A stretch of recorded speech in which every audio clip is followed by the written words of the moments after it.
I hate to say it, but right again. I'm going to put this article up here from the Detroit Free Press, and it says from the chief financial officer at Stellantis, they could move all their production from Mexico and some from Canada to the United States to deal with tariffs.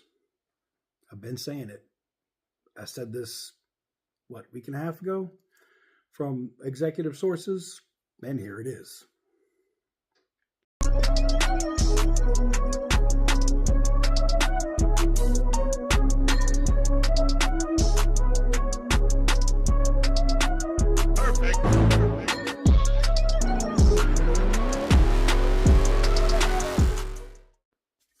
So welcome on back to TK's Garage. I'll put the article back up here, but yeah, Detroit Free Press says it. You can see it over there, and it's facts. They are, like I said this already, that they were going to be moving Ram 2500 and even 3500 production from Mexico back to the United States. Most of those trucks would end up going to Warren, but they would also be moving some minivan production from Canada and some other vehicles that are produced in Mexico to Sterling Heights assembly plant. So I don't know if Sterling Heights is going to get some of that truck production as well. It could. Sterling Heights could get maybe the 2500 instead of the 3500 or vice versa. But this is good news if you were recently laid off from Warren Assembly when they stopped making the Ram Classic, because they're going to have to rapidly move this production to the U.S. to avoid these tariffs. And those tariffs right now are set at 25% is what they said it was going to be. And basically, they could continue to build the vehicles in Mexico. They could. But they would end up paying, the last thing I looked at on the financials, about between 4.5% to 6% more for them to be built in Mexico than build them here. So it kind of solves two issues for Stellantis. The UAW is complaining that their workers are screwed. They keep getting laid off.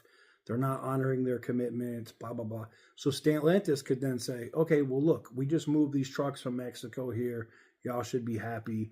Stellantis ends up saving 4 to 6% over paying the tariffs as opposed to just continuing to make them in Mexico. And don't think Stellantis hasn't done the math to say, hey, what if we just keep making it in Mexico for 4 years? How much does it cost us over 4 years to produce all of those 2,500 and 3,500 Rams? A lot. So they move it here. Now, the other thing I find interesting is I'm waiting for Sean Fain, the president at the UAW, to come out and apologize to the incoming president. And the reason why I say that is because he said that the incoming president, Trump, was going to cost the UAW more jobs. But every news article I see and every source that's giving me information is telling me more production is coming back to the United States. That sounds like more jobs for the UAW. Huh. Not just that, I saw his pick for labor secretary is also extremely pro-union. From Oregon, I believe. She is a Republican, but she is pro-union from Oregon. And now it might be hard for her to get confirmed in the Senate being that way, but I have a feeling that most of the Republicans in the Senate don't want to die on that hill over the labor secretary. They have other people they'd rather try to screw with, but I think they know that if they try to stop the people that the incoming president wants to have in office, it's going to be a bad day for them. In terms of whenever they come up for election, they're going to get primaried. But I digress. What do you guys think? If you're a United Auto Workers employee, if you're a UAW member, How do you feel about this news? If you're a consumer, I'd also like to know, how would you feel about your trucks being built here as opposed to Mexico?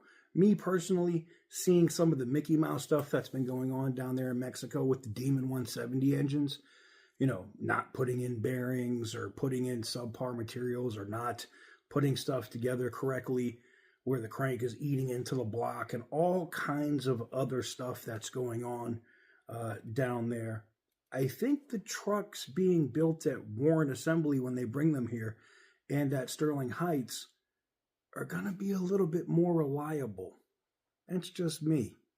Let me know what you guys think in the comment section down below. Give the video a big thumbs up if you like what I do. Hit the subscribe button if you haven't already. Sorry about the voice. I lost it a little bit. I had a very intense high-limit blackjack session the other night with a good friend that came into town, and it's been crazy. But let me know what you guys think in the comments. Thank you guys very much for watching, and I'll catch you guys on the next one.